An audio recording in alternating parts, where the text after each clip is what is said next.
Hi, welcome to the Entrepreneur Station. I'm Yuna Cho. Entrepreneur Station runs a weekly video interview with the entrepreneurs over the world to uncover the secret, how to deal with the uncertainty in entrepreneur action. So today we have Natalia Shipilova, who is a The founder of Life of Circle. Hi, Natalia. circle of life. A Circle of the Life. Oh, sorry. It's good name anyway. Yeah. Actually, it's in like in, but it's in a test period, so actually it can be changed. So Yeah. it's a So I heard that you created the startup in funeral industry, which is eye-popping news. Can you give a brief introduction of your startup? sure. So, well, my name is Natalia Shipilova, and I'm heading Circle of Life concept. So actually, it was created within our digital media management program in Hyper Island, Manchester, within the startup module with our guys, uh, five guys, why not? And so we that time we decided to disrupt the funeral industry with the mission how to bring the funeral industry into the 21st century. But then I took this concept because from the very beginning, for me it was it went like beyond the program. So I treated it personally, Yeah. like a baby. Yeah. So I took this concept for my thesis, individual work, how a disruptive startup can be created, and as the practical part, I took Circle of Life to develop it. And since we had no time in the beginning to explore more how to engage users to share the stories, because actually our concept included also the museum for stories, the space where the stories, a family tree in digital, respectful, beautiful way can be kept.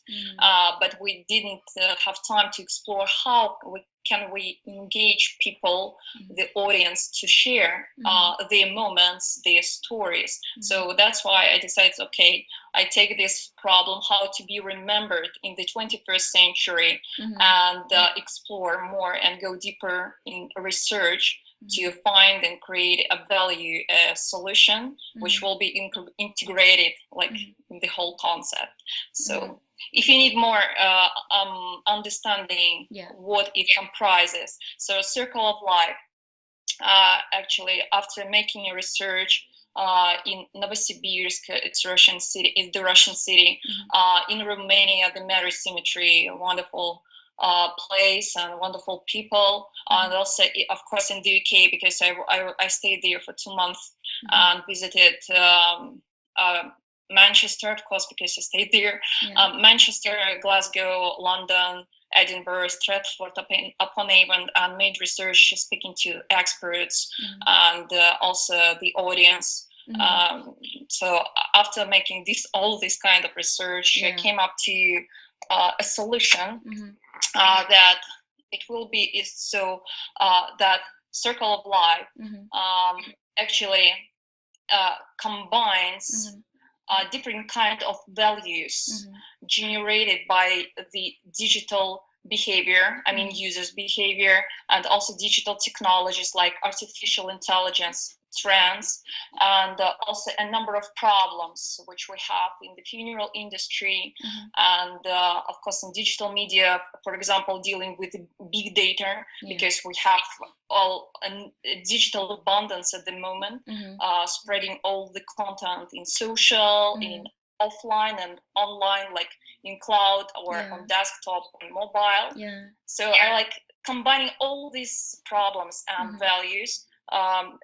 Circle of Life created a new value, how to keep this story, so the story, and share the moments you have at the moment, I mean like precious moments, in an easy way, with a circle, a museum, and a premium storage where you can share your current moments. You have time on, for example, you're in birthday and you have a number of hundreds of pictures, and you have time to share it on Facebook, but also with the circle. And then in circle, using digital artificial intelligence technologies, a story is automatically created in a beautiful way, so you don't need to spend time on it. I mean, in arranging contents and just like analyzing the the best pictures or best moments, and it's creating a new so this story, and it will be kept in the physical space. In a museum, using digital medium, like for example the screens, I mean, in the beginning, but we know that in the future it could be hologram or no matter what kind of technology. So and in this physical space, a museum, for story of your family or for whom you love, it means that it can be friends, so or people you're important, so that are important for your life. And and also in this space there will be places, like inspiring places, like artworks, nature, about the topics which we usually don't have time to think of or speak to. It's like a questions of death and funerals, which are presented in a less stressful way. So it's like through exhibitions, through workshops, through open dialogue, and through nature as our because we are a part of nature. So this is like a space creating a culture of where you can honestly and in a less stressful way can perceive these death funeral issues, but also the life one, because the mission of all this space is when you accept these painful questions, or just like death as a part of the natural process, you will evaluate recognition of life and appreciate the moment. So actually the mission is about celebrating life. So it sounds like a huge area, and it must have been very disruptive in a way to combine the culture and the physical space and the digital space in its very disruptive market, which is a funeral. So, and I can feel the confidence from you, but there must have been some uncertainty or vulnerability in its first formative days for your team. So my question is, what was most significant or unforgettable uncertainty that you encountered? Well,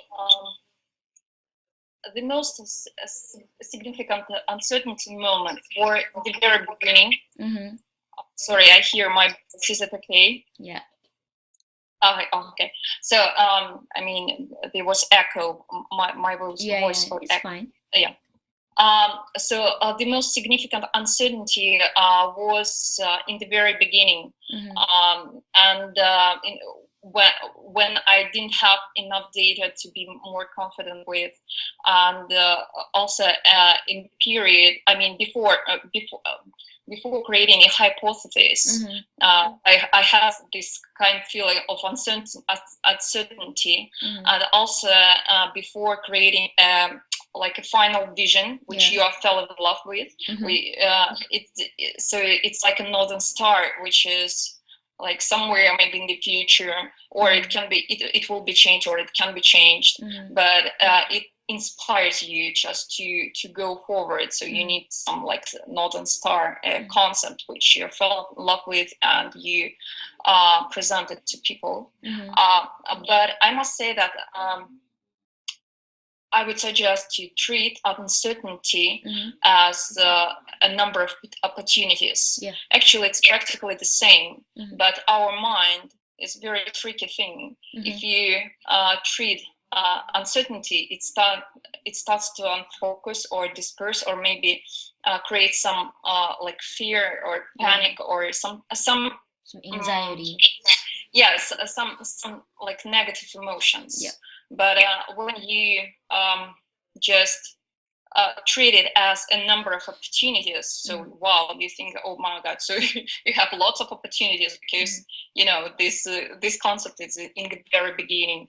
And why uncertainty? Because we're living in the era of behavioral market, and behavior is quite difficult to predict. Yeah. That's why we need this like the better and most close connection to the audience you appeal.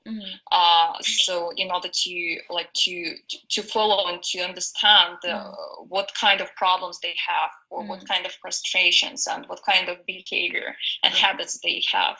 So that's why I must say it's, uncertainty in my case, I just decided, so I need to change my attitude to uncertainty as a number of opportunities, or like a probability. So it would. So great. So what I understood from you is your biggest uncertainty was the initial hypothesis on the solution and your insight, but your management strategy was to just change your attitude to see it as an opportunity. So, do you think you have more willingness to bear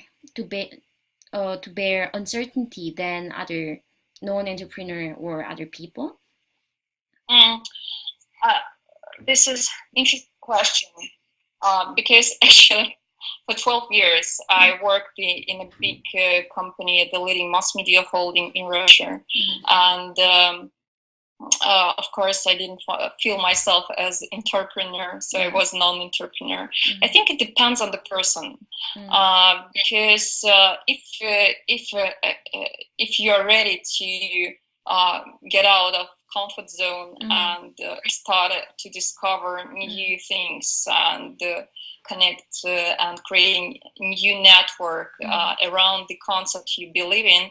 I mean, maybe not also about the concept, of course we're speaking about the value and the solution, because it's not about the idea, you're just crazy. But there are some guys that are crazy about the ideas. It's also good. I mean, of course we need just to test and to understand whether it's to understand the audience feedback, and whether it's actually ready for the market. So that's why I think it depends on the person, and if the person being a non-entrepreneur is actually personally ready for creating challenge for in his life. So I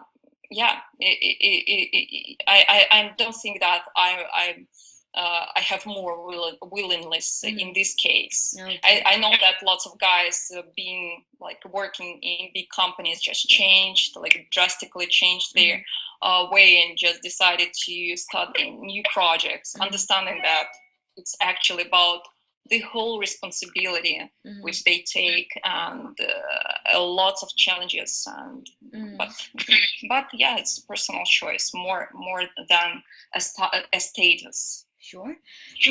So Natalia, this is my last question. So can you? So I hope the more prospect or early entrepreneur would see this video, and if you can let us the top tip to be motivated enough to act despite of uncertainty, then what would be your top tip? Well, I think that so as I mentioned before, treat uncertainty as a number of opportunities, and do everything. If you of course people should have some confidence and feel confidence. So do everything to turn uncertainty into reality. And now at the moment we have a very powerful environment for it, because we have so many accessible tools to test the idea, to find new audience, just to get your first 10 loyal audience, then 100, then 1000. So actually we have all these tools here in digital. I mean, through surveys, through landing pages, through social, and just spread the idea and get the feedback, be connected, and find your audience, to make to focus on some specific audience.